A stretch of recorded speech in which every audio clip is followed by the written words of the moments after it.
Hello everyone. I'd like to take a moment and give a round of applause to Redcat.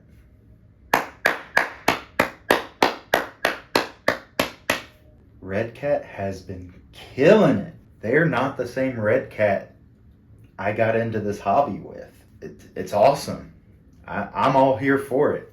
And recording this today on Wednesday, the day that they released the Vigilante. A little bit of a history lesson real quick. I'm gonna derail this video.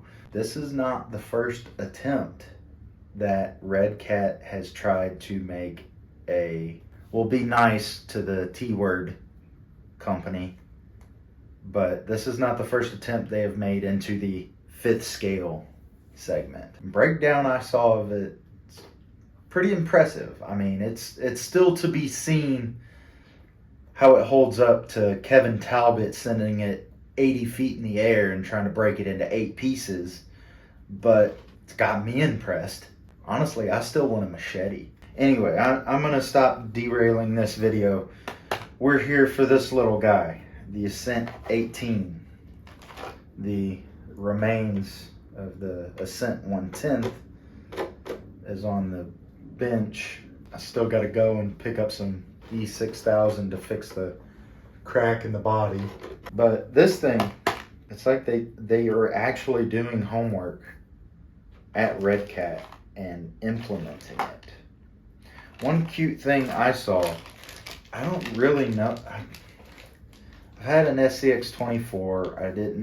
I didn't jive with it too well, but I don't remember any small scale stuff coming with actual decals and stickers. Keep the stickers coming. Also comes with body clip mounts and stuff like that. A little quick guide and a USB charger that's basically a balance charger. But the truck itself, if there's a 1/18 scale out of the box that performs better than this truck does, point me to it. Because tires and tire compound, wheels, weight distribution, body, I have some beef with the body, but I'll get into that. Radio even, I mean, it's a little bit of a reach to get one-handed. I did successfully one-hand the driving footage you will see later in the video, but hey, future Paul here. Was kind of hyped on the Redcat 5th scale release the other day that I forgot to completely talk about the radio. I mentioned it a little bit. It's one-handable, but barely. It's not absolute garbage. But the thing that I like the most is it has dual rate. So let me power this thing on real quick, one-handed. Can I do it? Can I do it? Holy crap, I can. So with that dual rate, it gives you more steering. But the thing I like is it's adjustable. So you can dial up your steering on this thing to give it ridiculous turning circle. Or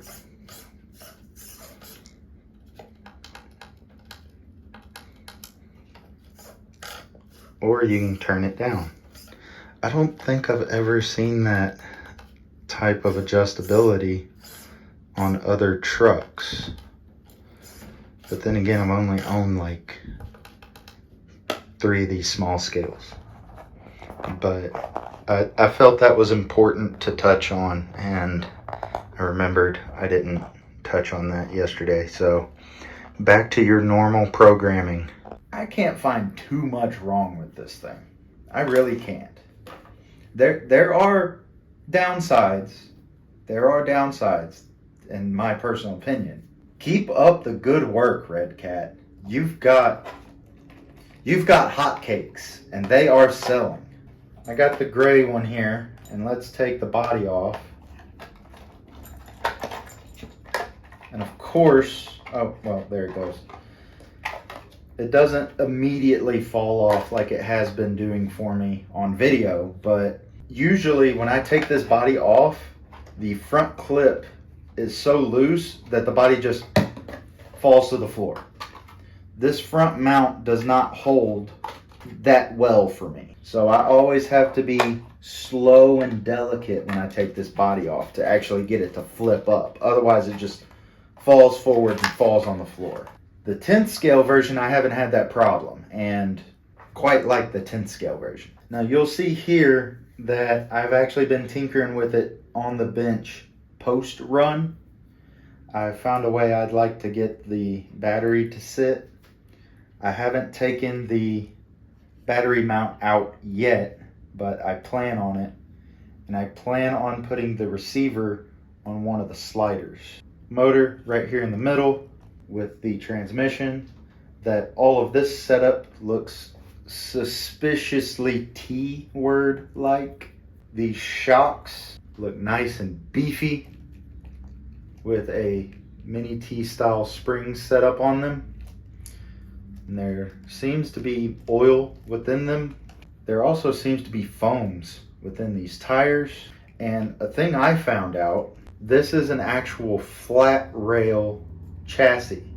I thought this was just a little C-channel with shock towers on it. No, this is a full-on flat rail chassis. This is serious business. While it's fresh on my mind and I'm thinking about it, make sure I'm getting this on camera where y'all can see it. There is hex head hardware on the rest of the truck, except right there. That's a crucial part to me. Couldn't find a hex head to put in there. That and the front of the body are my complaints. Other than that, like I said, this truck's a home run. This truck gets it. This also brings up a bit of a conundrum for me and my channel, because I've kind of let the small scale stuff get away from me. I mostly concentrate on the 10th scale stuff. And my friend Kevin, with Kevin RC, is big time into these, because these are a lot more affordable. And I can understand that. It's just every single build I've seen of his, 50 to 100 grams of brass, metal links, brushless system, bare minimum, 3S lipo, like 4 inches of flex. I'm like, dude, I still want it to look like a truck. I want to do something which would be considered simple within this hobby. I'm going to keep it brushed, but I'm going to go to a different ESC. I'm thinking about boiling the tires off the wheels and just putting some simple bead locks on there, and then just playing with it from there. I mean, who knows? There may be a Mickey Mouse sticker that gets put on the bed, and this will get snuck back into Disney. But I like this truck. I like it a lot. I'm going to stop blabbing about it, and I'll cut to the running footage that I took. And I'll see everyone in the next video.